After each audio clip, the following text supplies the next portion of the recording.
Descobri quais os dois times da Série A do Campeonato Brasileiro que querem tirar Gustavo Henrique sem pagar absolutamente nada para o Corinthians. Vídeo de hoje do canal do Nicola traz mais detalhes sobre essa história. Quero te falar agora sobre os dois clubes da Série A do Campeonato Brasileiro que já abriram negociações para ter Gustavo Henrique, zagueiro do Corinthians, de graça a partir de 1º de janeiro de 2026. Fluminense e Grêmio procuraram os representantes do jogador, demonstrando a intenção de assinar um pré-contrato agora, para que o atleta chegue sem custos a partir de 1º de janeiro. Mas a tendência de que Gustavo Henrique renove seu contrato com o Corinthians na próxima semana. Já há uma reunião marcada entre os dirigentes do Timão e o representante do atleta.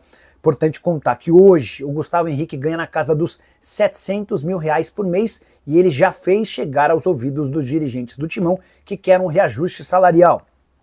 Essa ideia de aumentar o salário foi acertada, foi concordada, agora as partes acertam apenas a definição do valor. Vai chegar a 800 mil, fica com um pouquinho menos, um pouquinho mais, esse debate vai constar na próxima reunião.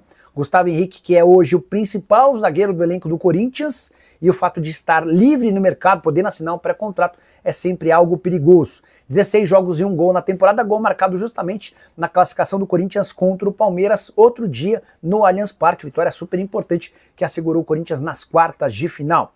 Quero arrematar as informações do Corinthians contando que o Santos Laguna rejeitou a proposta de parcelamento daquela dívida de R$33 milhões que causou um transfer ban.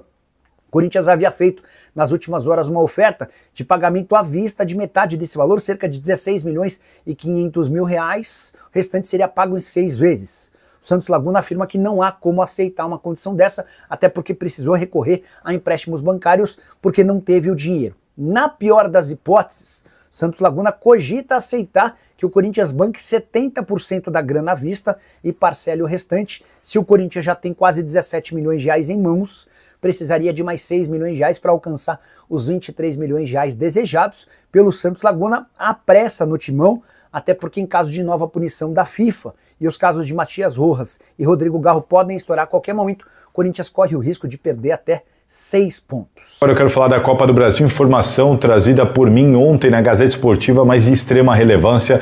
O Corinthians, por meio das negociações do Pantaleão e do Charles, que gerem o Charles é quem gera esse departamento ligado a ingressos, logística e tudo mais. O Pantaleão, diretor jurídico, superintendente jurídico do Corinthians, na verdade, e eles conseguiram algo raro, viu? Conversaram com a equipe do Petralha, acho que pegaram o homem ali de bom humor, porque normalmente o Atlético Paranaense cede ali 1.500, 1.600 ingressos, e por primeiro jogo da Copa do Brasil, nas quartas de final lá na Arena da Baixada, a torcida do Corinthians terá à sua disposição 4.000 ingressos, 4.000 ingressos. Cerca de 500 vão para as torcidas organizadas e os demais serão comercializados pelo site do Atlético Paranaense. A partir de quando? Ainda não temos essa informação, a gente pode informar vocês quando tiver atualização, mas é no site do Atlético Paranaense que o torcedor corintiano vai conseguir comprar os outros 3.000 ingressos, os que não irão para a torcida organizada ao todo. Então, 4.000 ingressos. E conhecendo a torcida do Corinthians,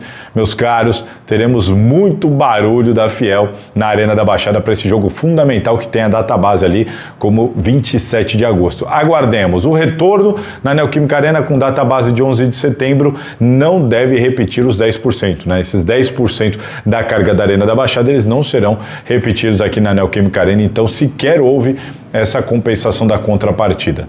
Tá certo? Informação importante, que tem tudo a ver com a torcida do Corinthians de olho na Copa do Brasil, mas agora, bora lá falar agora sobre a questão do Augusto Melo. De novo, tentou anular alguma questão na justiça. Bora!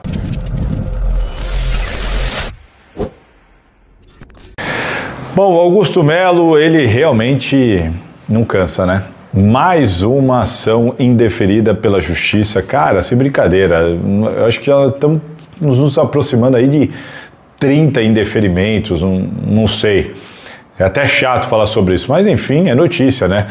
Dessa vez ele tentou anular o processo penal por suposta irregularidade nos trabalhos do GAECO e da Polícia Civil. Resumindo para vocês, ele, enfim, alega ali supostas irregularidades no trabalho que foi feito pela promotoria do Ministério Público, né, representada pelo promotor do GAECO, o Juliano Toge, e também o trabalho do Thiago Fernando Correia, o delegado da Polícia Civil. Ele alega ali algumas irregularidades que, no entendimento da defesa do Augusto Augusto Melo deveriam culminar com a anulação do processo penal, que ele está sendo processado por associação criminosa, furto qualificado e lavagem de dinheiro. Teve os bens sequestrados e também vai ter que se juntar aos demais indiciados para ressarcir o Corinthians em 40 milhões de reais.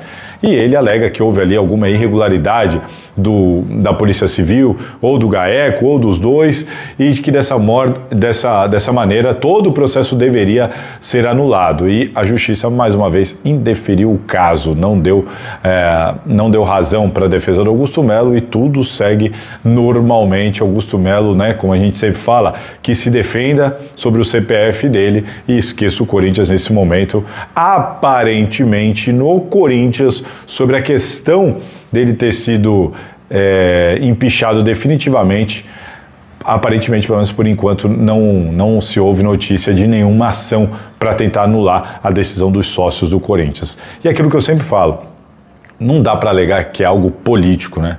Não dá para alegar. Afinal, o Augusto Melo perdeu o apoio interno de seus diretores, o Augusto Melo perdeu o apoio no Conselho Deliberativo, o Augusto Melo perdeu o apoio no CORE, nos órgãos fiscalizadores, perdeu o apoio da torcida organizada, perdeu o apoio depois dos sócios e também foi indiciado sobre tudo isso que foi apontado pela Polícia Civil e também pelo Ministério Público, pelo GAECO, e agora está nas mãos da Justiça, que já soltou diversos indeferimentos sobre diversos pedidos. Ou seja, não dá para dizer que é algo político, está muito acima disso, está muito além disso, a não ser que o Augusto Melo acredite num grande esquema, né, numa grande teoria da conspiração, onde todos os órgãos públicos internos do Corinthians, aliados aos sócios do clube e a justiça brasileira, está todo mundo envolvido para causar problemas ao Augusto Melo, para incriminar o Augusto Melo, né? Tem que ser muito inocente, mas ainda tem quem defenda. Bom, seguimos. A notícia agora é também sobre política, mas sobre o cenário que se aventa para as eleições indiretas do Timão. Bora lá.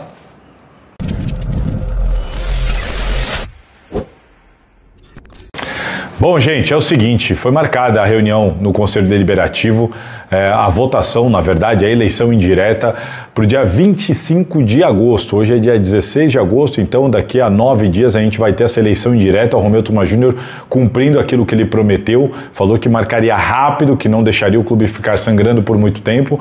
E o que eu tenho de novidade sobre isso? Bom, dia 25 de agosto, então, eleição indireta. Como eu disse para vocês, só os conselheiros é que votam, mas para se candidatar à presidência do Corinthians para cumprir um mandato tampão que vai até dezembro de 2026, o sócio do Corinthians tem que preencher aqueles requisitos de ter passado por 2 mandatos de conselheiro, tá com tudo em dia, tudo certinho, aí ele pode se candidatar mesmo que ele não seja conselheiro nesse momento.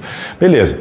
Até quando vai o prazo de inscrição? Na nota do Corinthians está escrito que isso ainda não foi definido e em breve nós teremos informações e novidades sobre isso. Importante saber, né, porque a eleição é agora, dia 25 de agosto, até quando vai poder, né, inscrever candidaturas ali? Vamos ter que aguardar e esperar essa novidade. Mas no dia 25 de agosto, o Conselho do Corinthians vai votar e definir quem vai ficar com esse mandato aí até o final de 2026. Por enquanto, nós temos estamos cientes que o Osmar Stabile vai concorrer, nós estamos cientes também que o Antônio Roque Cittadini vai concorrer e também cientes de que o André Castro, e não Costa, como eu falei da última vez, o André Castro também vai concorrer. Existe a possibilidade de uma outra via. Ilmar Chiavenato é um dos nomes que politicamente, internamente nos bastidores se conversa, e até um outro nome que não o do Ilmar, mas tem gente conversando sobre o que eles chamam de terceira via. E falo terceira via porque entendem que só Cittadini e Osmar teriam possibilidades nesse momento. O André Castro é visto como alguém praticamente sem votos, apesar que tem uma informação aqui, atenção, informação exclusiva. A base de apoio do Augusto Melo, a base que apoiou Augusto Melo, esteve com ele até o final, eles vão votar no André Castro. Tá? A base de apoio do Augusto Melo está com o André Castro. André Castro tem o apoio de Augusto Melo e de seus pares. O Antônio Roque Stadini procura apoio em outras alas. O Osmar Stabile também recebeu recentemente o apoio maciço da Chapa 82, o movimento Corinthians Grande, por meio do vice-presidente Armando Mendonça, e também está negociando seus apoios em outras chapas. E é isso. A gente vai ter que aguardar para ver qual que é a movimentação. O Osmar Stabile corre risco, porque, como eu disse aqui num outro vídeo, esse apoio da 82 dá a ele um apoio, mas também dá a ele uma rejeição grande, porque tem muita gente que quer apoiar o Osmar, mas não quer apoiar a 82, não gosta desse vínculo. Enfim, é algo que eu expliquei no outro vídeo, é só vocês assistirem aqui, mas ficam essas duas informações novas. André Castro tem o apoio do pessoal do Augusto Melo e talvez surja um novo nome, que pode ser o Wilmar Chiavenato, ou um nome que não ele, mas um novo nome para essa eleição, que ainda não tem a data das inscrições, a data limite para as inscrições, tem a data da votação, que não vai votar só o presidente, que vai ficar até o final de 2026, vai votar também o novo vice-presidente do Conselho Deliberativo, já que o Robertson Medeiros, o Dunga, pediu o afastamento. Quem for eleito vai ser vice-presidente do Conselho Deliberativo e automaticamente ganha cadeira no CORE e também assume a presidência da Comissão de Ética, um dos cargos talvez o mais importante nesse momento histórico do Corinthians, porque é a Comissão de Ética que vai ter que dar andamento e investigar, apurar questões que estão na Comissão de Ética há anos e outras que entraram agora. E aí eu falo sobre André Sanches, o Duílio, caso ainda seja inserido na Comissão de Ética, por enquanto não foi, sobre o Rosala, sobre Armando, sobre o Rubão, sobre Mané da Carne, que está lá há anos. A Comissão de Ética vai ser responsável por apurar tudo isso, levar para o Conselho Deliberativo, para o Conselho ver se leva para o plenário ou não. Importantíssimo. Se o Corinthians vai ser passado a limpo, depende muito de quem vai assumir essa Comissão de Ética, algo que era irrelevante até pouco tempo atrás, agora é um cargo fundamental e importante para acontecer no Corinthians, essa varredura, para acontecer no Corinthians, as apurações que o torcedor tanto quer. Bom, no dia 25 de agosto serão definidos, então, esses dois cargos importantes, o de presidente e novo, presidente e vice-presidente, e também o do novo vice-presidente do Conselho Deliberativo e, consequentemente, da Comissão de Ética. Tá certo? É isso. Bora agora falar da proposta que o Corinthians fez para o Santos Laguna e da resposta dos mexicanos.